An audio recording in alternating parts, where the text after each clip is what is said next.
Défendre l'IVG et fêter les 40 ans de la loi Veil, c'est ce que les 2200 manifestants de la place de la Bastille clamaient le 17 janvier dernier. Qui étaient-ils et qu'espéraient-ils? Reportage Léa Bourdon et Julie Bréon.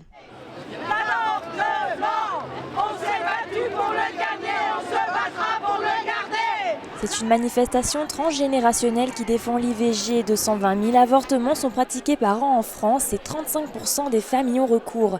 Même les spécialistes sont présents, comme ce médecin de la maternité des Lilas qui donne son diagnostic. Le taux d'IVG reste stable, il n'a ni diminué ni augmenté.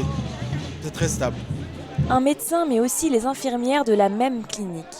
Nous, on se bat pour son maintien parce que nous, on en pratique beaucoup dans le 93 et c'est là que les femmes viennent se réfugier chez nous quand elles ne trouvent de la place nulle part ailleurs. Pour Suzy Rodgman, porte-parole du collectif national pour les droits des femmes, c'est un combat perpétuel. Grâce à nous, grâce à cette lutte, les femmes maintenant en France ne meurent plus d'avortement. Tous les enfants qui naissent sont des enfants désirés et en principe heureux. Remboursée en partie depuis 1982 par la Sécurité sociale, la première échographie de datation de grossesse et la première consultation avec le médecin restent à la charge de la patiente, les prix pouvant aller jusqu'à 50 €. Ce qui révolte aussi les politiques, comme Marie-Georges Buffet, députée de Seine-Saint-Denis. En tant qu'élu, on peut mener le débat dans nos communes, dans nos circonscriptions, pour lever tous les obstacles aux droits des femmes.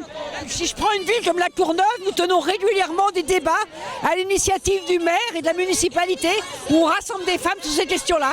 Marisol Touraine, ministre de la Santé, a annoncé une série de mesures visant à faire évoluer ce droit. Parmi elles, donner l'autorisation aux sages-femmes de pratiquer des IVG médicamenteuses et la mise en place d'un numéro d'appel unique pour une meilleure information des femmes.